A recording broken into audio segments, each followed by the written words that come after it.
Hey there, everybody. It's been a while. Happy January. Happy almost February, I guess. Figured we'd take a little mosey, take a look at some plants today in the middle of winter. Yep, still covered in snow. All kidding aside, it's been a fairly heavy wind recently.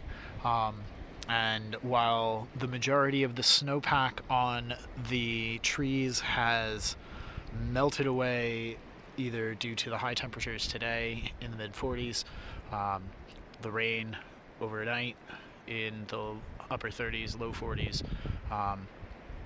and the melt event on Wednesday, we have still heard a lot of cracking and popping, and we've got, I don't know, over a foot even after those rains. So one of the things we're going to do today is take a look in the woods and see what's going on. The neighbor's tree literally just fell over. Back over there, like 50 feet away. And yeah, let me turn this camera around and you'll see what I'm looking at. There you go. We're gonna get a little bit closer. The wind is a little bit calmer under the canopy, but if you're tall enough, it can still do some damage. That tree is broken. You can see where it's hinged right there, and I don't have a hatchet with me at the moment. Probably would have been wise. There's another guy tipped up. It looks by the root base over there.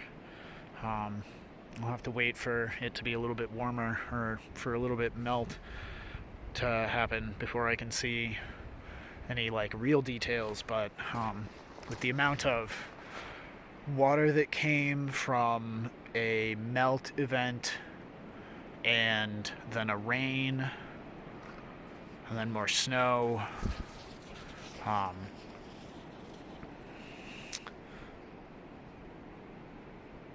it's just a little too deep for him. But he needs the exercise.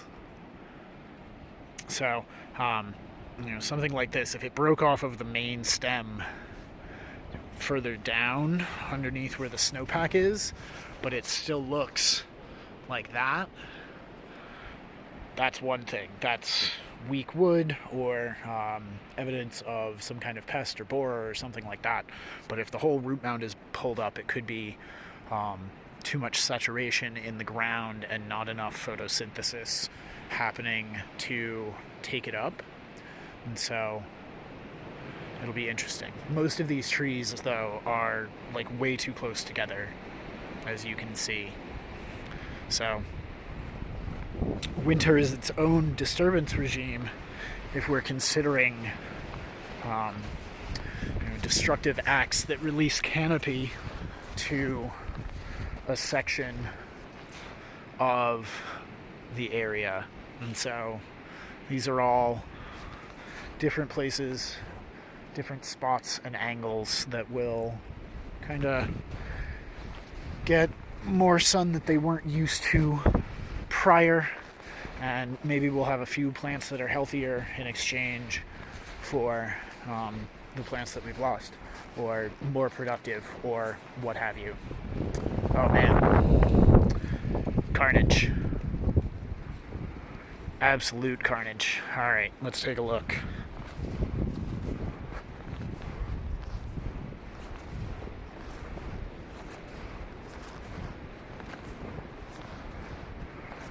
So that is one tree, two trees, three trees down into the pond. And I can tell you this is going to be a pain to try and extricate these at all. But if I take a look here, we can see this bit here, this bare wood, that looks like shear to me. You can tell where it's ripped along the grain pattern itself. I hope you guys can see that. But so that's evidence of that root that's coming back this way, or at least it was coming back to where we are when the tree was standing. That wood was not strong enough to still stabilize and tore along that. So there's likely some exposed root at our feet. But this is what I'm talking about when I say evidence of a saturation-based fall is the root mass itself. We can see tap rootage coming up as well. That is evidence of more soil holding water, or more water being held in the soil. But it also can be evidence of just root dieback, or that there's some kind of erosive force. But without being able to see the ground exactly, it'll be a little tougher to say, but it's likely that there was a saturation point that the soil hit that weakened it enough. Oh, there's 4, 5. Look at that guy bent over. Craziness. And this one above me as well. Nutty. Oh, and this is a top, although that's... Let's take a look. A closer look at least. Oh no, that was ready to pop before it fell off of... I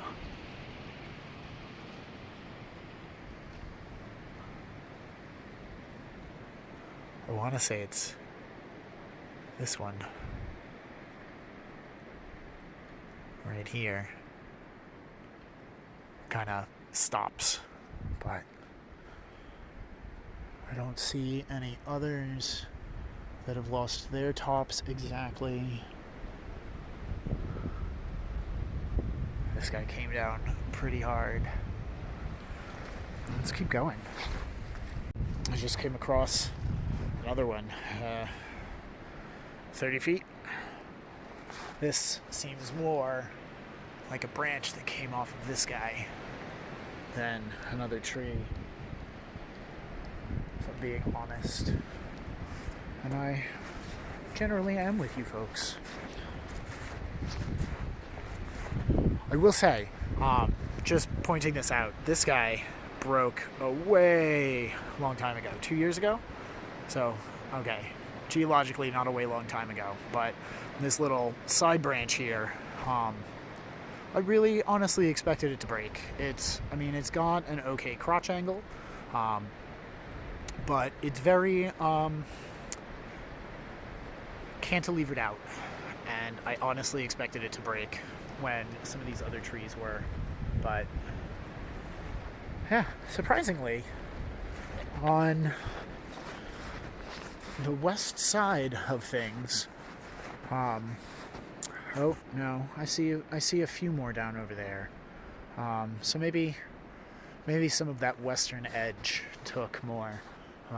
The southern edge seems to be fairly intact, aside from those handful of trees that fell down a few weeks ago.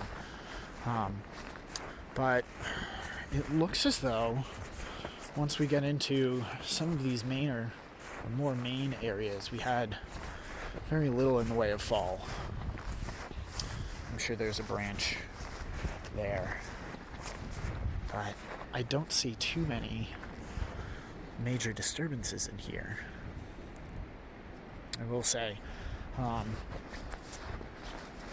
there's kind of a different sort of quiet that comes on in the woods when you're listening for the creak of trees overhead to kind of be that hopeful last second warning, but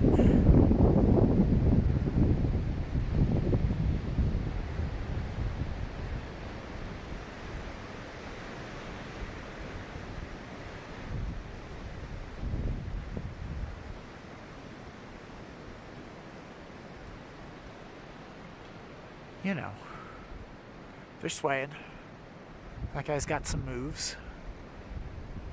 But yeah, it's a different sort of quiet after this kind of snow event and rain event. Haven't heard much in the way of birdsong, although we have been hearing some of the birds that I normally associate with spring chirping away a little bit. None of the other maples up there have come down. There's one I kind of expected up there on the southern edge of where the duck yard is, but it hasn't come down yet. But yeah, it's all looking okay. I'm seeing not a whole lot of browse on some of these more wild trees, but I mean, you know, there's tons of beech for everybody to browse on, and so, you know, why snack on that when you can come get the good stuff uphill? Which is why we're slowly pulsing some of this stuff back out further into our zones 3, 4, and 5. Got some stairs in here somewhere. It's another branch, probably from this one overhead here. That's okay.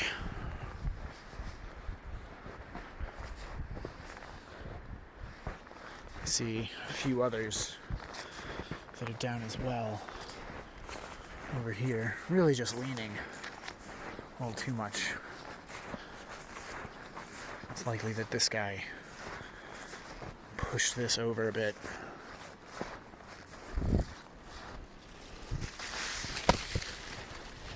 There we go. He was just stuck a little bit.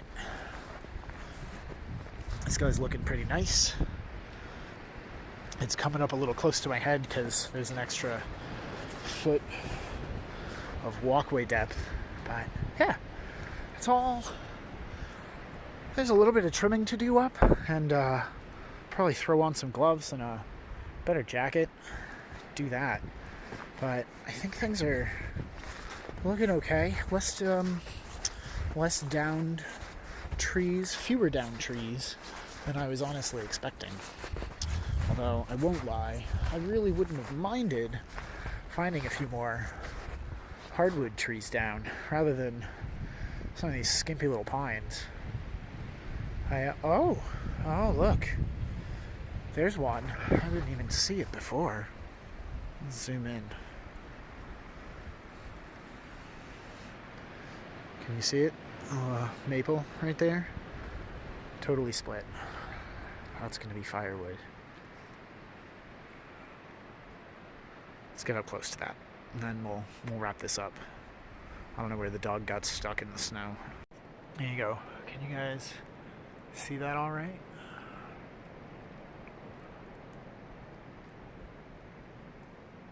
It's tough to get it in the center of the frame where I am, but that, I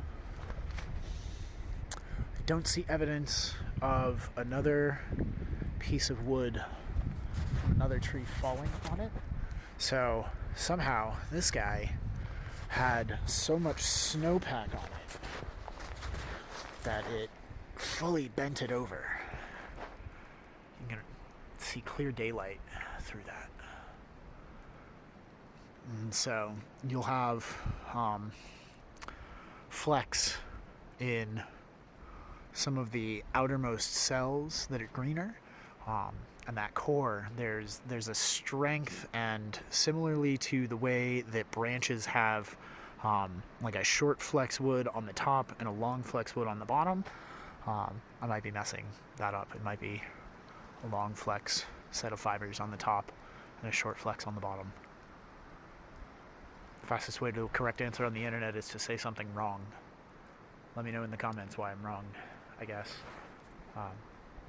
But so this is too much stress placed just on the outermost edges, which causes it to fulcrum like that.